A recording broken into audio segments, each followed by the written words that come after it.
Okay, let's listen to Simon Dan show how little he knows about real science, okay? Oh, what happened here? Slide your mouse over to that screen. Oh, okay. Mouse on that screen. Known for thinking that dinosaurs walked with man, came up with a new show named specifically because of you. Well, that is exactly what happened when Kent Hovind started his Whack an Atheist Wednesday show. His reason? Because I kept having a dig at his ridiculous reasons for evolution not being true. Going as far to call himself Dr. Kent the Science Gent, he has now decided that he's going to debunk Google.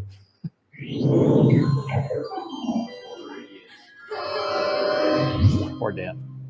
Hello all and welcome along to another episode of Tinfoil Tuesday with me, Simon Dan. Thank you very much for joining me. Yes, Ken Hovind and I have had a few back and forths over the last year, which culminated in me offering to go over to his dinosaur adventureland and debunk him in person if he passed a short test.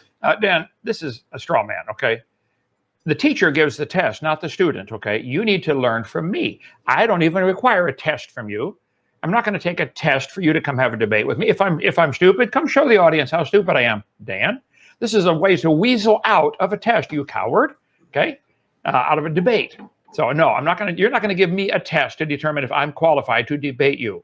I'm way overqualified to debate you, as you'll see in a minute. Well, he dodged that and decided to debate I dodged it. You coward. Come on, bring it on, Dan. conspiracy cats instead.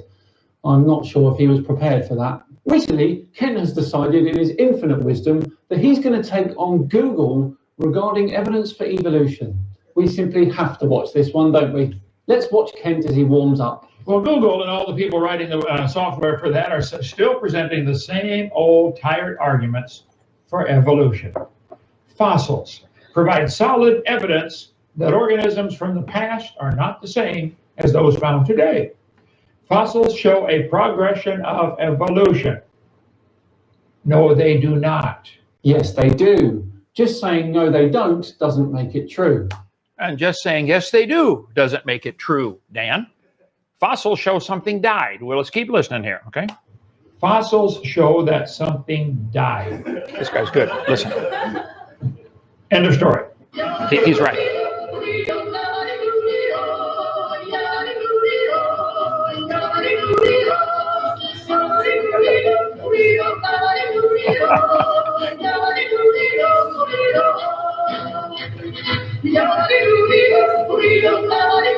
That looks pretty convincing to me, don't you think? No, I don't, Dan. And let me explain it to you, okay? You think the horse evolution is, let's see, where did I go here? I got 3 different PowerPoints. One's open. Is that the one I need? I don't have it on my screen. That's the last one. Fossils do not show a progression. There we go. Okay, got it. Okay. So Dan shows the picture and says, that looked pretty convincing to me. Is that what he just said? Okay. That's because you don't know science, Dan. Okay. The phony, long disproved horse evolution that you just showed a la-di-da-di-da picture of appears in nearly all the textbooks promoting evolution as one of the best examples known for evolution. They're doing this, and I got all the textbooks right here. Come take a look at them, okay? They say, oh, you look at the horse evolution. How many learned about this when you went to school? The horse evolution series. Look at this. Eohippus, Mesohippus, all the way up to the modern horse. Evolution of the horse. Dan's going to say in a minute, it's similar to watching your children grow. No, Dan, you know it's your child when you take a picture every year and can watch them change. When you find bones in the dirt, you do not know that it's the same animal. You do not know that one you found the bones of had any kids at all, okay? Let's talk about the horse evolution for a minute. This has been proven wrong a long time ago. It's lie number 51 on my series of seminar part 4, which you can get for $50, the whole 18-hour series called 855 Big Dino. Proven wrong 50 years ago. This whole horse evolution series that you showed, Dan, that sounded pretty good to you, was made up by Othniel Marsh in 1874, who was a strong believer in Darwin's new theory that had just come out a couple years earlier. And he was desperately looking for some evidence for Charlie Darwin's theory. He found bones scattered all over the world. They're not from the same location. He arranged them in order. Modern horses are found in layers with and lower than the so-called ancient horse, Dan. Think about that for 5, maybe 20 minutes in your case, okay? The ancient horse, the Hyracotherum, is not a horse, but just like the hyrax that is still alive in Turkey today. It's even called Hyracotherum because it looks like a hyrax, okay? The ribs, the toes, the teeth are different. South American fossils go from one-toed to three-toed, that's reverse order. They're never found in the order presented. And three-toed and one-toed horses graze side by side. But they put it in the textbooks with this Hyracotherum. Well, that's the hyrax, Dan. It's still alive today. It's no relation to the horse. Let me show you here. This is a hyrax. Can you see the horse in that thing? Hyrax is still alive today in Turkey and in Africa, has no relation to a horse. There is the foot, the top left corner of a hyrax. Does that look like a hoof? Okay? No. Hyraxes nurse their babies from tits on the front of their body. Horses do it from the back of the body. Dan, they're not related at all, okay? Now, no relation. Stop lying to people about this. There's the skull of the hyrax. Here's the skull of the horse.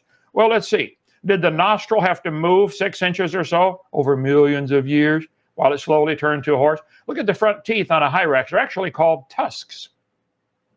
They grow like tusks on an elephant, okay? Here's the teeth on a horse. Dan, they are not related, okay? The hyrax did not turn to a horse. Wired website did one.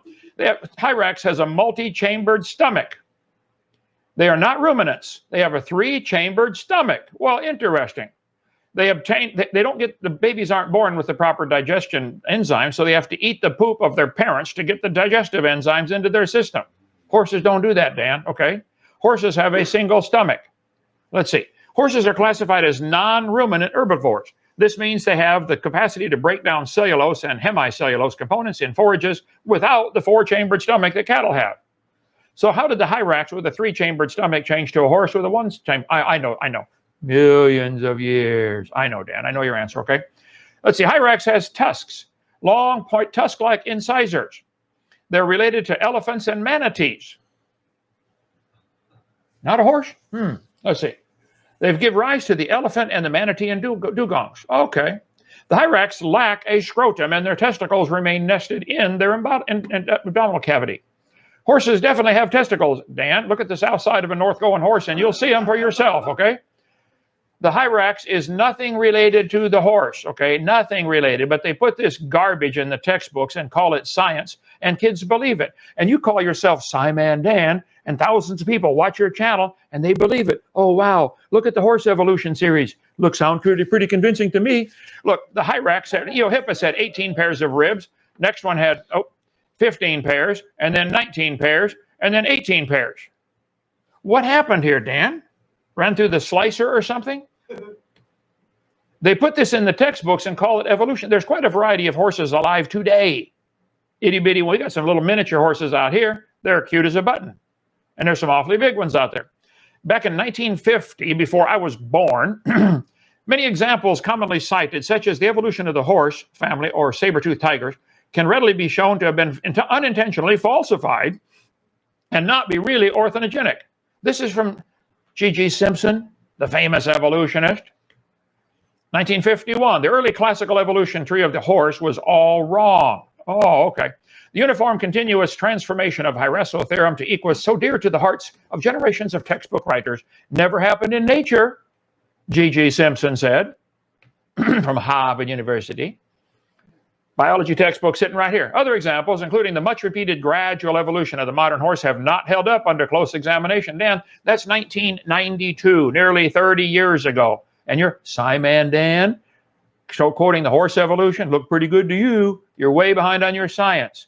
Tulsa Zoo finally removed the evolution of the horse evolution, the exhibit of the horse evolution, because so many people complained, said this is lying, but it still remains on display at Yale University.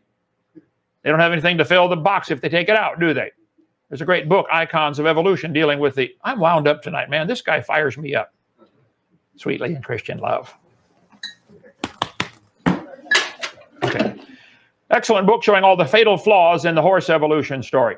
Just arranging animals in order does not prove any relationship, Dan. This is line number 52 in my video series, Lies in the Textbooks, video number 4.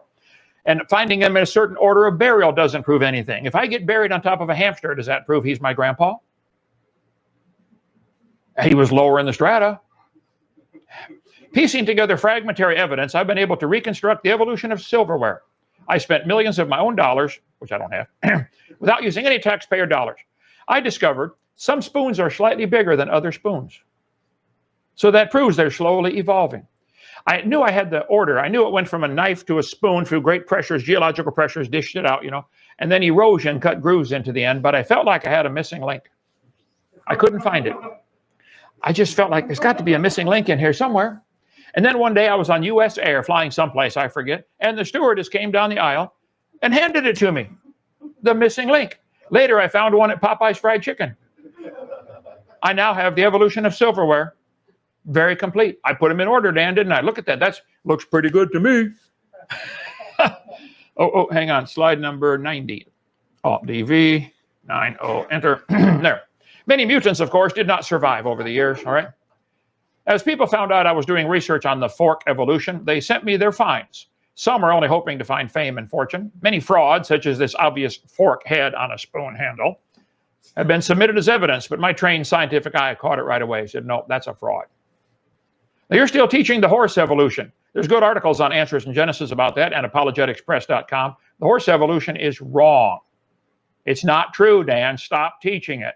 And then you're going to say, this is down to whether or not you know how fossils form. Let me skip up to 4 minutes on his slideshow, on his thing here. Right here. 4 minutes and 27 seconds. Got to slide the thing over here. All right. Okay. The fossil record. There's no such thing as a fossil record. See, I don't have to change my arguments because they're right. One guy said, Hovind uses the same old argument, same old slide. Yeah.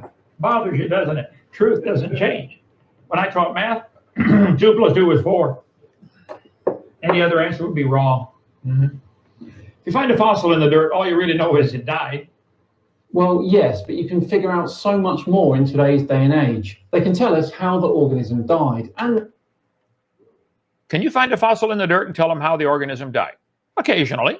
If it's got a spear point stuck in the skull, that might be a good, indicator. Keep going, Dan. They can tell us how long ago it lived. You cannot determine how long ago it lived, Dan. How are you going to do that? You think carbon dating works? Watch my seminar part 7. All the dating methods, carbon, rubidium, strontium, lead-208, lead-206, all of them are based on the assumption that we know the decay rate has remained constant. We know there was no contamination during this whole process, and we know there was nothing in it to begin with of that daughter product. In a court of law, none of the dating methods would hold up for 2 seconds with an honest judge. So you do not know when it lived, Dan. They can infer its size, its shape, its diet, even what its internal organs were like. I'll let that slide. You can tell what the internal organs were like from the fossils. Okay. You don't know it had any kids, and you sure couldn't prove it had kids that lived. Yeah, I found a fossil. This one had 7 children. Right. You can tell that from the bone. Well, no, but that's not what happens anyway. As usual, Kent, you're thinking in timescales that are way too small. Here we go, folks. The magic ingredient, the pacifier that keeps all the evolutionists from crying. Time. Watch the little short clip, 1 minute long, that Matt Powell did. Kent Hovind, Matt Powell, Thug Life. How many have seen that? We need more time, Kent. You want to take away the time. We need more time. Okay. Again, they lived, and what color tennis shoes they had on? Okay. You could never prove it had different kids other than its kind. Why do evolutionists claim bones in the dirt can do something living animals cannot do? You say, where's the animals today producing something other than their kind? And that is something that is never said or expected. The change is gradual. There's a reason why Richard Dawkins named his book Climbing Mount Improbable. I think it should change Mount Impossible. Okay. It's similar to watching your children grow. From day to day, you won't notice a difference in how they look. But after 10 years, they'll look very different indeed. I think you would know it's the same child, though, wouldn't you? You're finding this bone in Africa and another bone in South America, and you know they're related. I mean, we had 2 cows have a calf in the last month. Guess what? It's going to grow up and be a cow. And why wouldn't it? But make no mistake, cows are still evolving, just very, very slowly. Oh, yeah? How many cows have people watched be born or develop over the human history? Have people been raising cows for a long time? What is the generation time for a cow? I don't know. Would they get born and grow up and get married in, 3 years? They're old enough to have their own babies? With humans, it's a lot longer. Let's take something with a much shorter generation time, like bacteria. They get born, grow up, and get married in 20 minutes. How many bacteria generations could they watch in the laboratory in one human lifespan? Millions. Guess what they're still producing when they reproduce? Bacteria. Then you don't observe it going slowly or rapidly. You don't observe it at all. You dream, you imagine that it happened. That's all evolution is pure imagination, okay?